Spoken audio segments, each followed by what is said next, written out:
महाराष्ट्र की शिंदे सरकार का विस्तार बहुत जल्द संभव है। बीजेपी शिंदे गुट के 7 विधायक हो सकते हैं, इसमें सूत्रों के हवाले से बड़ी खबर, और वो तारीख भी आपको न्यूज इंडिया बताएगा जो सूत्रों के हवाले से हम तक पहुंची है कि आखिर शिंदे गुट का विस्तार कब तक होगा। आपको याद होगा एकनाथ शिंदे जब मुख्यमंत्री पद की शपथ लिए तब से लेकर अभी तक लगातार अटकलों का बाजार गर्म रहा इस बात को लेकर कि आखिर कौन कौन से चेहरे होंगे शिंदे गुट में शामिल। तस्वीरें भी हम आपको दिखाएंगे, ग्राफिक्स भी आपको हम दिखाएंगे कि आखिर सूत्रों के हवाले से पूरी जानकारी हम तक क्या क्या पहुंची है। बिल्कुल, ये बहुत बड़ी बात है कि शिंदे गुट का विस्तार होगा और ऐसे में देखिए बीजेपी शिंदे गुट के 7 विधायक कल ले सकते हैं शपथ। बहुत बड़ी बात, यानी कि मुख्यमंत्री पद की शपथ लेने के बाद अभी तक मंत्रियों का नई निर्णय लिया गया था, मंत्रियों के विभाग बंटवारे पर भी बात बन गई है, यानी कि पूरा प्लान तैयार कर लिया गया है। चेहरे कौन होंगे बस कुछ समय में रिवील हो जाएगा। 5 अगस्त को कैबिनेट का विस्तार हो सकता है, तारीख का हमने जिक्र किया था जो सूत्रों के हवाले से हम तक आई, तो इंतजार आप करिए। हालांकि सुप्रीम कोर्ट में भी लगातार मामला भी जारी है शिवसेना को लेकर, जबकि शहरी विकास और पथ निर्माण विभाग शिवसेना के शिंदे गुट को दिया जा सकता है। यहाँ हम आपको ये बता रहे हैं कि आखिर कौन सा मंत्रालय किस गुट को दिया जाएगा। आप समझ सकते हैं इस बात से ही कि 50-50 के फॉर्मूले पर लगभग बात बनी है और यहाँ पर 7 मंत्रियों को जो है इंक्लूड किया जाएगा। शिवसेना के दीपक केसकर ने भी कहा था कि मंत्रिमंडल को लेकर सब कुछ फाइनल हो चुका है, केवल आप तारीख का इंतजार करिए।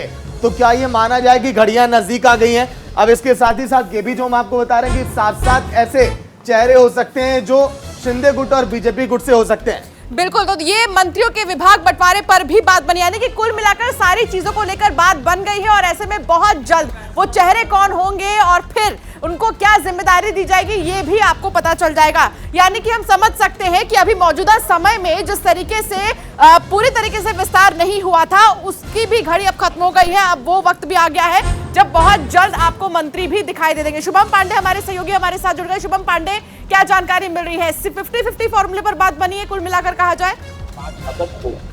बिल्कुल, देखिए अंशिका जी, जब ये सरकार महाराष्ट्र के मुख्यमंत्री एकनाथ शिंदे ने शपथ ली थी तभी 50-50 फॉर्मूले में बात हो चुकी कि कौन से मंत्रालय कौन से विभाग किस पार्टी को जाएंगे। जिस तरह से मुख्यमंत्री जो है शिवसेना एकनाथ शिंदे के गुट में है, तो वही गृह मंत्रालय बात की जा रही है तो वो बीजेपी की तरफ से हो सकती है। ऐसे कई समाज जैसे स्वास्थ्य के विभाग हो, शिक्षा के विभाग हो, पर्यावरण का विभाग हो, ऐसे कई सारे विभागों में बंटवारा हो चुका है। और जो जानकारी सामने आ रही है कि 5 अगस्त के दिन शिंदे और फडणवीस की जो सरकार है इस वक्त चल रही है उसमें मंत्रिमंडल का विस्तार 8 मंत्री जो है 7 से 8 मंत्री बीजेपी के हो सकते हैं, जबकि 6 से 7 मंत्री जो है शिंदे गुट के हो सकते हैं। लेकिन जिस तरीके से अभी ये फिलहाल पहला स्टेज होगा, उसके बाद कुछ और मंत्रियों का शपथ करवाया जा सकता है। आज जिस तरीके से सुप्रीम कोर्ट में फैसला जो टल चुका है सोमवार तक इसी पे सबकी निगाहें थी, लेकिन जो जानकारी सामने आ रही है कि कल यानी 5 अगस्त के दिन मंत्रिमंडल का विस्तार जो है वो शिंदे गुट का हो सकता है, क्योंकि 1 महीने से ज्यादा का वक्त बीत चुका है।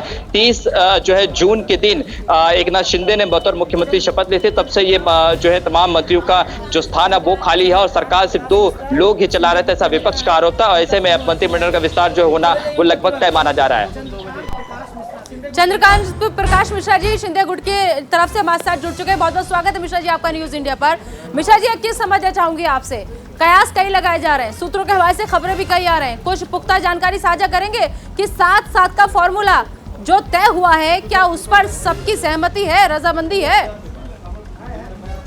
पहली बात तो आप नमस्कार, सभी को धन्यवाद देता हूँ कि आपने न्यूज इंडिया में बोलने का मौका दिया है जी।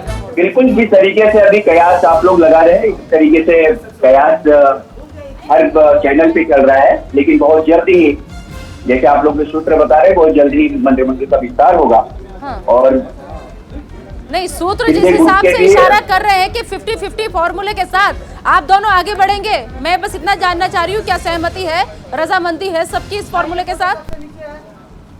बड़े जैसा है कि जिस विषय पे हमारे वरिष्ठ ही बात कर सकते हैं, लेकिन हम ये जरूर आपको विश्वास दिला सकते हैं कि जो भी होगा वो जो तय हुआ है जिस तरीके से होगा सब खुशी और रजामंदी से होगा। चलिए ठीक है, बहुत बहुत शुक्रिया इस तमाम जानकारी के लिए। मतलब असमंजस की स्थिति लगातार बनी हुई है, शुभम भी हमारे साथ लगातार बने हुए हैं। एक बार फिर से हम शुभम का रुख कर लेते हैं। शुभम, देखिए अभी फिलहाल कुछ भी कहने से बचे जाने वाली स्थिति में तमाम लोग नजर आ रहे हैं, कुछ भी नहीं कह पा रहे हैं कि सहमति है कि नहीं है, इस फॉर्मूले पर रजामंदी है कि नहीं है। देखिए बिल्कुल निदा जी, सिर्फ शिंदे गुट की तरफ से ऑफिशियल बयान देने का जो अधिकार है वो दीपक केसरकर को दिया गया है। जिस तरीके से लगातार जो सहमति बनी कि 50-50 फॉर्मूले पर ही सरकार बननी चाहिए, उसी हिसाब से एकनाथ शिंदे ने अपना जो उद्धव ठाकरे का साथ छोड़ा और देवेंद्र फडणवीस के साथ हाथ मिलाया और महाराष्ट्र में नई सरकार बनाए। जिस तरीके से सीएम एकनाथ शिंदे बनेंगे ये उनको खुद को उसकी जानकारी नहीं थी, लेकिन बीजेपी आला कमान हाईकमान ने एकनाथ शिंदे पर भरोसा जाया, उन्हें महाराष्ट्र की कमान जो है वो सौंपी है। ऐसे में जो अन्य विभाग है वो कहीं ना कहीं बीजेपी अपने पास रखी जाए, जबकि कुछ जो विभाग है वो शिंदे गुट को जाएगा, जो उद्धव ठाकरे का साथ छोड़ के एकनाथ शिंदे के कहने पर देवेंद्र फडणवीस से हाथ मिलाकर इस वक्त सरकार में सत्ता का सुभोग करने आए हैं। लेकिन जिस तरीके से यहाँ पर समझना होगा कि 50-50 फॉर्मूला, जिस 50-50 फॉर्मूले की बात साल 2019 में कही गई थी, जिसकी वजह से उद्धव ठाकरे उनका साथ छोड़कर कांग्रेस एनसीपी के साथ है, उसी 50-50 फॉर्मूले के आधार पर अब ये महाराष्ट्र में जो है नई सरकार की मंत्रिमंडल का विस्तार हो सकता है। शाम तक का और इंतजार करना पड़े, इसके बाद तस्वीर पूरी तरह से साफ हो जाए कि कौन सा मंत्री, कौन सा विभाग जो है, कौन सा मंत्रालय उसको उसको दिया जा सकता है, वो किस मंत्रालय का शपथ जो है वो कर लेगा। शाम तक ये जो है तस्वीर पूरी तरह से क्लियर हो सकती है। बहुत शुक्रिया शुभम इस तमाम जानकारी के लिए।